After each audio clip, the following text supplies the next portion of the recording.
Hello everyone, in this video I'll be showing you a build guide for a Verso in Clair Obscur Expedition 33. So this is going to be for Act 2, showing you the best ways to build him around. I find that Verso plays very well as a tank due to the dualiso weapon here. Now this weapon you'll get after fighting the duelist boss fight, and what it does electric damage here, but the big thing is it's level 4 ability. Play again after a base attack. Where this becomes crazy is there's so many Pictos that build off of you getting a basic attack, so you can get ones that give you action points, you can give ones that give you health, and all of that can make him pretty much unstoppable. He's immortal with this. So this weapon also gets 50% increased base attack damage whenever you make it up to level 10, so definitely want to get this one up there as quickly as possible. It also looks cool, but the big thing is how the Pictos play around it. So I roll with these ones here. I pick mostly Pictos that are going to give him health. You can swap these around. You want to have that combo attack though, because that base attack getting an extra attack is actually pretty huge.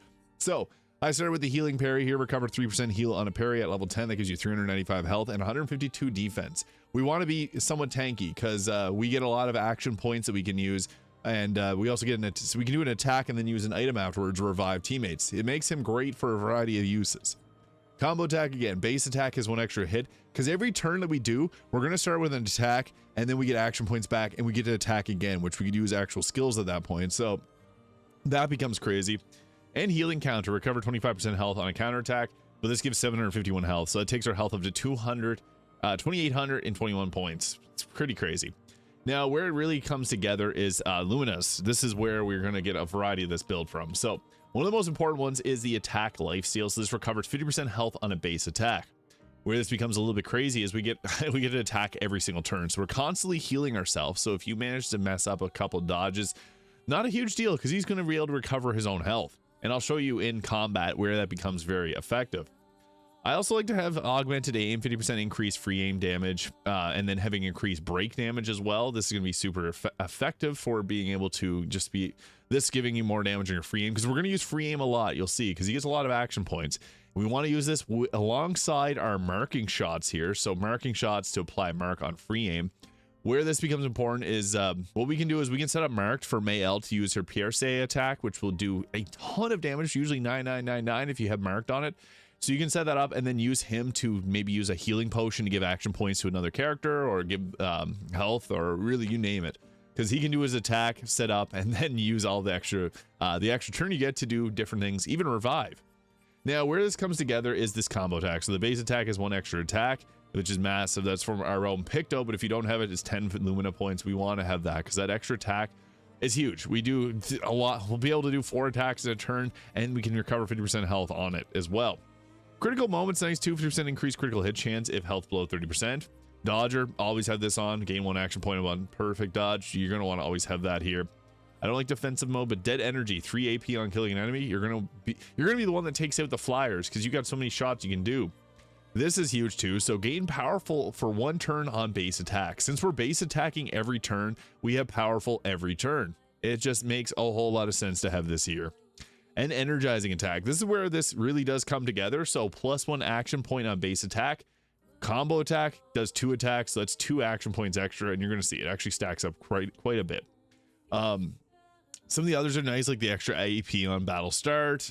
Any of these can be useful. We get so many action points, we don't really need to focus too much else other than just the energizing attack with our combo attack and our attack lifesteal. But marking shots is huge. Staggering attack, 50% increased break damage on base attack is also nice because we can increase the base break damage so that we can break their posture really easily. So that's really nice. And then sweet kill, 50% health on our kill an enemy. That goes very well with our dead energy. So we get 3 action points and half our health back if we take out a mob. So building mostly around our vitality, that's going to be important here. So that's where I put all of my points into. So you can see right here under attributes, I put most of my points into vitality. That brings our health up to 2,821. So mostly vitality.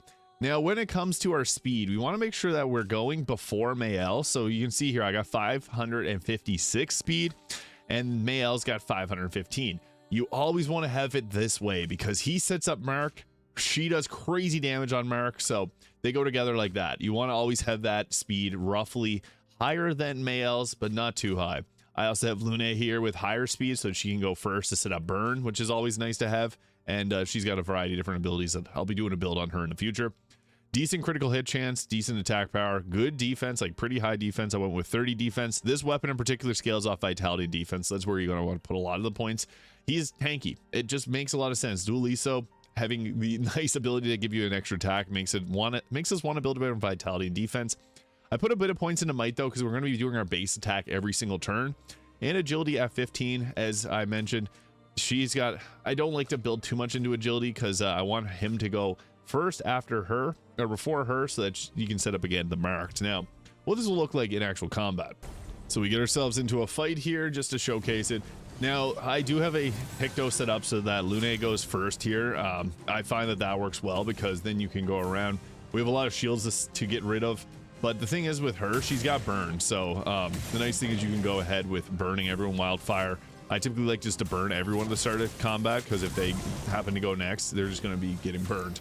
So unfortunately Mael went first here, which is fine. We can use her to actually remove the shields, and then what we're going to do is use Swift Stride to put her in Virtuose stance. We want to always have her in that stance as much as possible, and I also have an ability where it gives us all health whenever they go into it.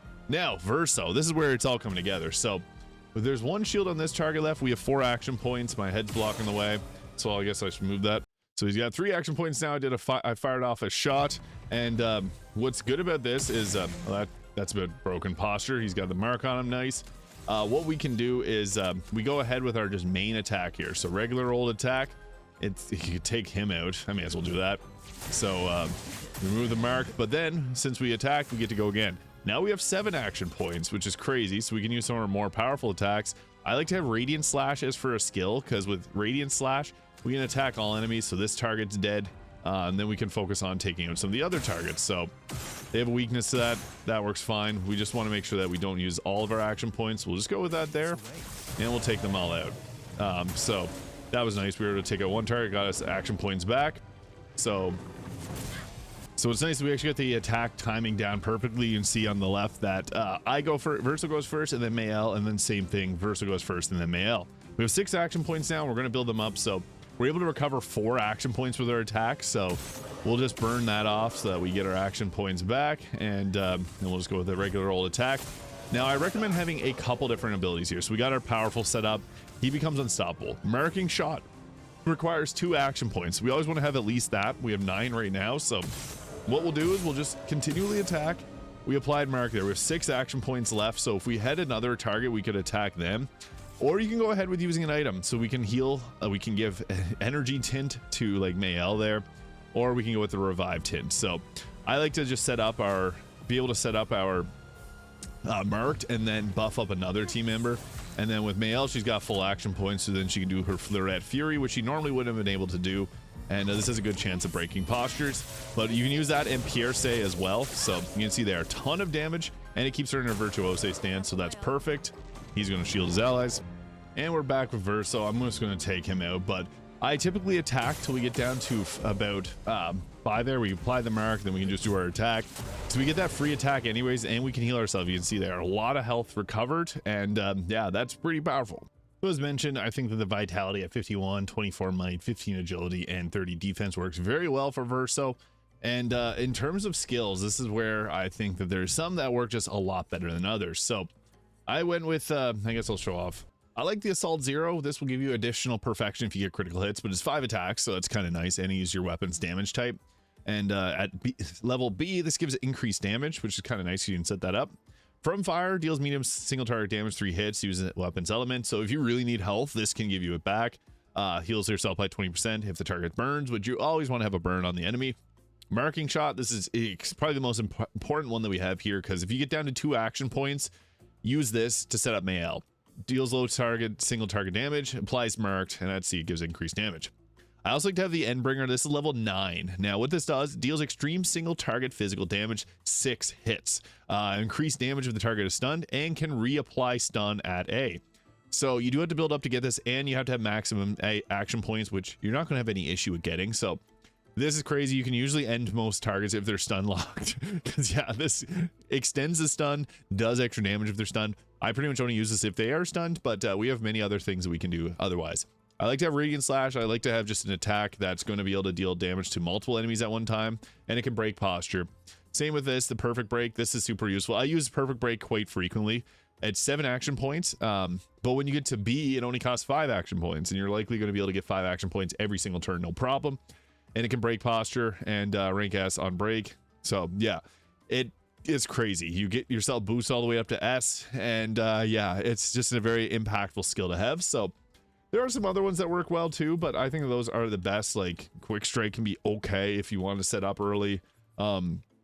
Blitz is decent, but I think that the ones that I'm using there, from fire you can swap out. Like it's only essential if you are constantly getting hit, because you're going to heal yourself naturally. But those are, I guess that's the best build for Verso in Act 2 of Expedition 33. Let me know your thoughts in the comments. Hit the subscribe button below if you haven't already, and I'll see you all in the next video.